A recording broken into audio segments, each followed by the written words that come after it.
This is me Sachin Bansal from SL updates. आज हम एक नया टॉपिक लेके आए हैं आपके सामने। पिछली बार जो हमारा टॉपिक था वो था JS Mill on liberty and our next topic is army rule in Pakistan. This is the most important part of the military in politics. So military in politics की जब भी हम बात करते हैं तो सबसे पहले हमारा देश हमारे सामने आता है और हमारे देश का पड़ोसी यानी पाकिस्तान जो इस चीज़ से सबसे ज़्यादा त्रस्त है, ये कहें ग्रस्त है जिसे कहें, तो उसमें पाकिस्तान का नाम आता है। हमारा देश एक म्यांमार भी है हमारा पड़ोसी, जो कि आर्मी रूल से बहुत ज़्यादा परेशान है, लेकिन अभी उसे 2 साल पहले ही 1-2 साल पहले ही आज़ादी मिली है आर्मी रूल से। फिलहाल काफ़ी हद तक वहाँ डेमोक्रेटिक इंस्टीट्यूशन की स्थापना हो रही है और पहले से बहुत बेटर है। बट फिलहाल हम आर्मी रूल की बात करना चाहते हैं पाकिस्तान के अंदर। फिलहाल हम देखें तो 2013 में नवाज शरीफ की सरकार के बाद आज वहाँ डेमोक्रेटिक संस्था है, लेकिन जब भी हम न्यूज़ में या टीवी शोज़ में देखते हैं तो हमें एक चीज़ समझ में आती है कि पाकिस्तान के अंदर सिर्फ पाकिस्तान वर्क नहीं करता, यानी कि वहाँ कोई एक गवर्नमेंट नहीं है जिससे हमारी गवर्नमेंट बात कर सके।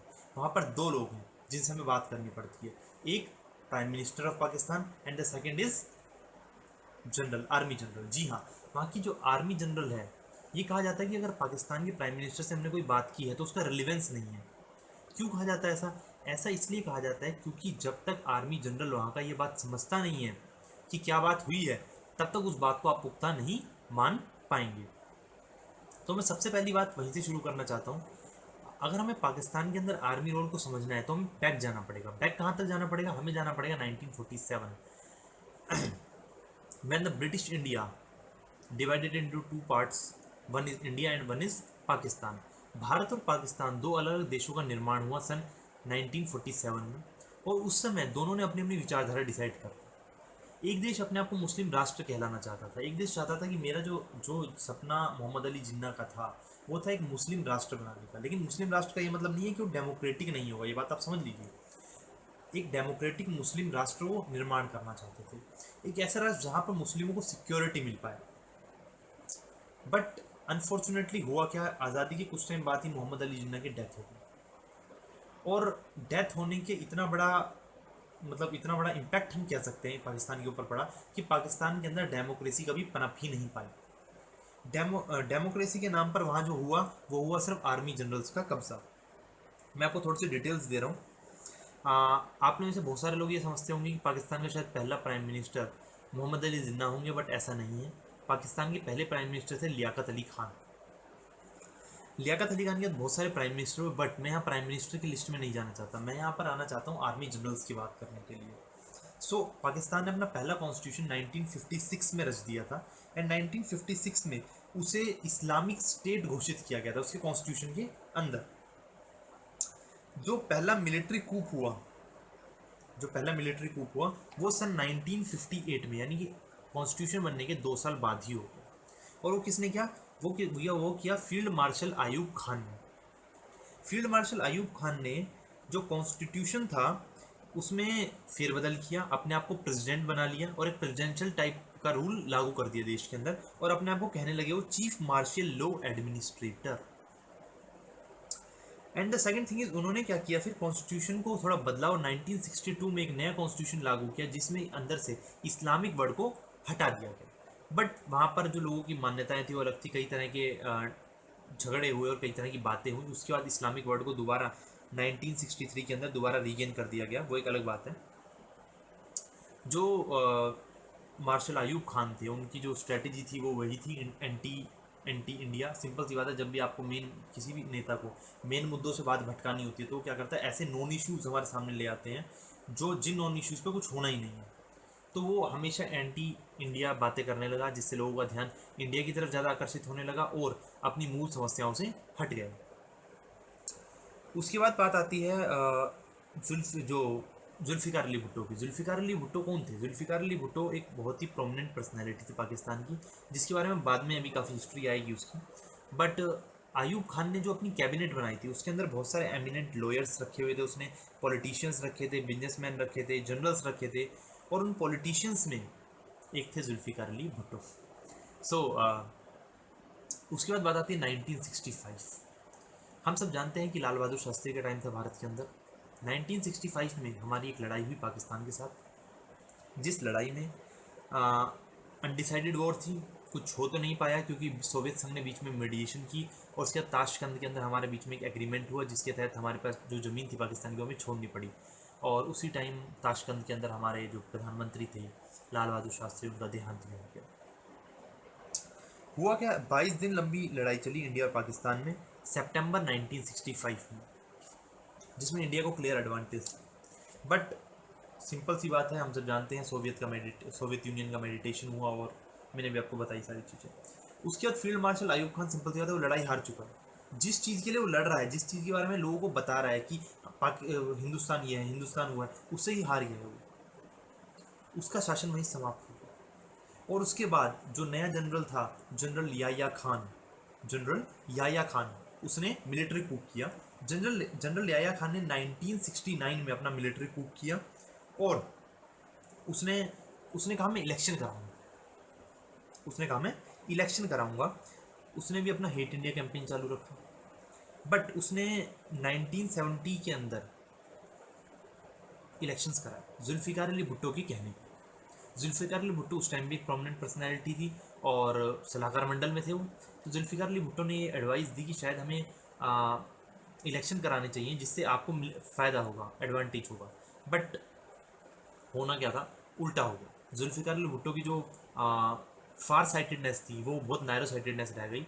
और हुआ क्या कि उस टाइम हम जानते हैं कि दो पाकिस्तान थे, एक हमारे पास इधर वेस्ट पाकिस्तान था और एक नीचे ईस्ट पाकिस्तान था, जो आज के टाइम में बांग्लादेश कहलाता है। तो हुआ क्या, दोनों जगह जब इलेक्शन हुए तो एक अवामी लीग नाम से एक पार्टी थी, उसको बहुमत मिल गई।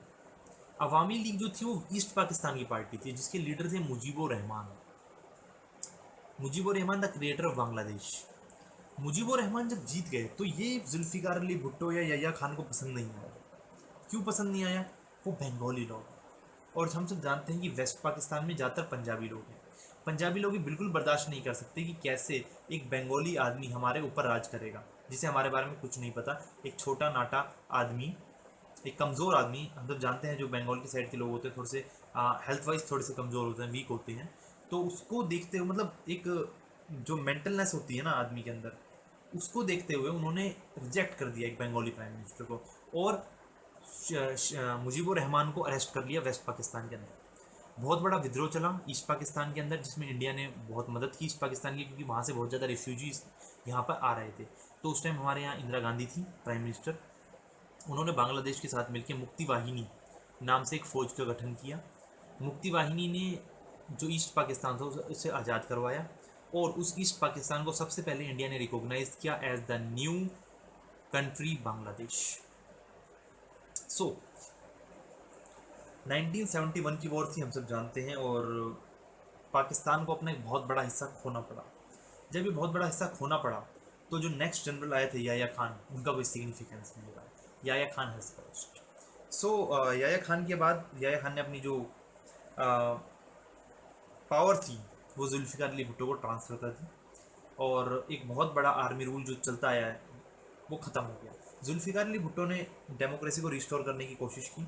एक नया कॉन्स्टिट्यूशन 1973 में पाकिस्तान के लिए तैयार किया और फिर दोबारा एक सिविलियन प्राइम मिनिस्टर पाकिस्तान को मिला,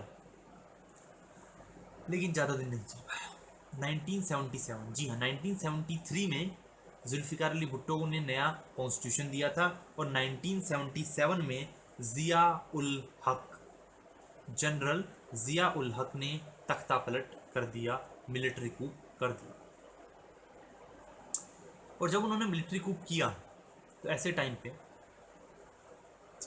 ज़िया जो था बहुत ही चालाक आदमी था। उसने कहा था कि मैं इलेक्शंस करवाऊंगा। उन्होंने कहा था मैं 90 दिन के अंदर इलेक्शन कराऊंगा, लेकिन इतना चालाक आदमी था कि उसने उस इलेक्शन की बात को 11 साल तक टाल दिया, 11 लॉन्ग ईयर्स। वो जानता था कि सबसे बड़ा रोड़ा उसके अगर शासन में कोई है तो वो जुल्फ़िकार अली भुट्टो है। तो उसने सबसे पहला काम जो किया वो ये किया कि जुल्फ़िकार अली भुट्टो को फांसी की सज़ा दिलवा दी और जुल्फ़िकार अली भुट्टो का चैप्टर ही खत्म कर दिया। ज़िया उल हक जो थे बहुत तेज़ आदमी थे।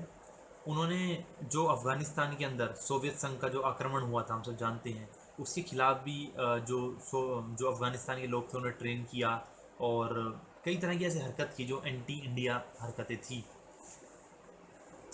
जब उन्होंने इस तरह की हरकत की, हेट इंडिया कैंपेन शुरू किया, एक बार वो इंडिया में क्रिकेट मैच भी देखने आए थे, तो उस टाइम भी उन्होंने अपना हेट इंडिया कैंपेन नहीं छोड़ा था।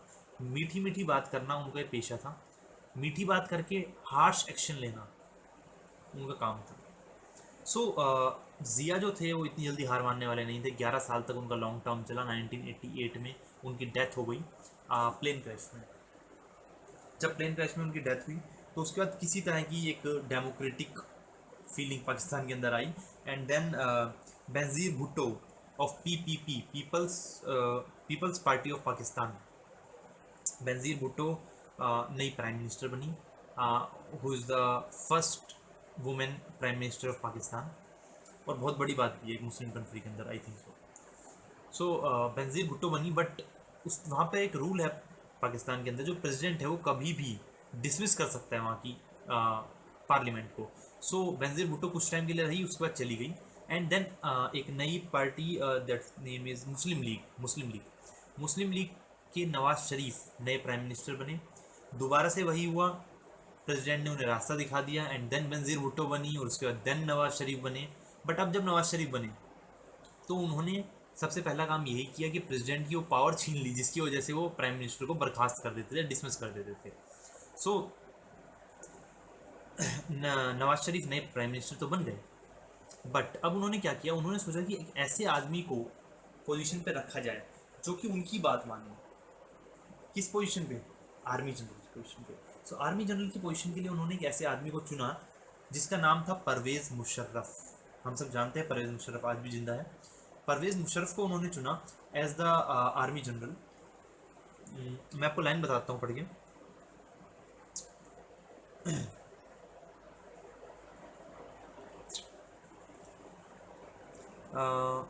He appoint his hand-picked Pervez Musharraf as the chief of army staff, but कामयाबी नहीं मिली। क्यों? जब उन्होंने उस टाइम अटल बिहारी वाजपेयी के टाइम था, और जब अटल बिहारी वाजपेयी के साथ मिलके उन्होंने इंडिया के साथ फ्रेंडली होने की कोशिश की, तो उस टाइम क्या हुआ, जो आर्मी थी वो गुस्सा हो गई और फिर कारगिल वॉर हुआ। हम सब जानते हैं Kargil sector of Jammu and Kashmir में हमला हुआ पाकिस्तानी आर्मी के ज़रिए। हम उसे पाकिस्तानी आर्मी कहते हैं, लेकिन आज भी वो लोग इस बात को मना करते हैं कि वो लोग पाकिस्तान के नहीं थे। वो लोग तो डेड बॉडी तक नहीं लेके गए थे अपनी सोल्जर्स की। खैर, जैसे ही ऐसा हुआ तो आर्मी ने इस तरह की हरकत की। परवेज़ मुशर्रफ ने एक और मिलिट्री कूप किया 1999 में, और नवाज शरीफ को 25 साल की जेल की सज़ा सुना दी। बेनजीर भुट्टो इंग्लैंड भाग गई, और क्योंकि उन्हें डर था कि उन्हें भी अगर वो पाकिस्तान आएंगी तो उन्हें जेल में डाल दिया जाएगा। उनके पति को पहले ही जेल में डाल दिया जा चुका था। खैर, नवाज शरीफ को छोड़ना पड़ा बिकॉज जो मिडल ईस्ट कंट्री थी, जो बाकी मुस्लिम कंट्री थी, उनकी तरफ से प्रेशर था थोड़ा सा। सो परवेज़ मुशर्रफ थे, उन्हें नवाज शरीफ को छोड़ना पड़ा। बट हुआ क्या आखिर में, जो जनरल मुशर्रफ थे वो नए chief marshal law administrator of Pakistan बन गए, और उन्होंने अपना जो काम है वो जारी रखा। उन्होंने जिहाद को शुरू किया, जिहादीज़ को तैयार करना शुरू किया इंडिया के खिलाफ, और टेररिस्ट भेजने शुरू किए इंडिया के अंदर। जो आज टेररिस्ट का सिलसिला, इसकी वजह से देखा जितने हमने सैनिक वॉर में नहीं खोए पाकिस्तान के साथ, उससे ज़्यादा सैनिक हम इन टेररिस्ट अटैक्स में खो चुके हैं। सो ये जो मैं आपको लाइन पढ़ के सुना रहा हूँ, ही accelerated anti India tirade and open encouragement was given to so called जिहाद against India and to cross border terrorism as well as militancy in Kashmir. Kashmir के अंदर जो मिलिटेंसी हो रही है उसे बढ़ावा दिया, क्योंकि पाकिस्तान समझ चुका था कि हम सीधी वॉर में इंडिया से नहीं जीत सकते। तो एक ही कारण है उसे जीतने का, टेररिस्ट भेजना। धीरे धीरे कुछ लोगों को ट्रेन किया जाए, चाहे वो कश्मीर के अंदर से हों चाहे बाहर से हों, उन्हें बॉर्डर पार भेजा जाए, और उसके बाद इंडिया के अंदर अस्थिरता पैदा की जाए, एनार्की पैदा की जाए, और उसके बाद इंडिया को जीता जाए। उसके बाद खैर हम जानते हैं कि परवेज़ मुशर्रफ के बाद 2013 में नवाज शरीफ नए प्रधानमंत्री वहाँ के बने, और नवाज शरीफ का शासनकाल अभी भी चल रहा है। परवेज़ मुशर्रफ उसके बाद जा चुके हैं। जो आपका चैप्टर था ये मैं अगर आप पढ़ना चाहते हैं तो वी.एन. खन्ना है, ये comparative study of government and politics की, इसके अंदर से आप पढ़ सकते हैं। वी.एन. खन्ना काफ़ी अच्छा लिखा हुआ है इसमें पाकिस्तान के बारे में। नया नहीं है, अभी का नहीं है, but up to Pervez Musharraf तक आपको मिल जाएगा। उसके बाद जो सेकंड थिंग मैं आपको बताना चाहता हूँ ये है कि किसी भी देश के अंदर जब आर्मी जो है कब्जा करती है तो क्या चीज़ होती है, उसकी कारण क्या होते हैं। सबसे पहला कारण है वीक पार्लियामेंट। अगर आपके देश में पार्लियामेंट वीक है, कॉन्स्टिट्यूशन जो है वो ठीक से लागू नहीं किया गया है, तो सिंपल सी बात है ऐसा होना लाजमी है।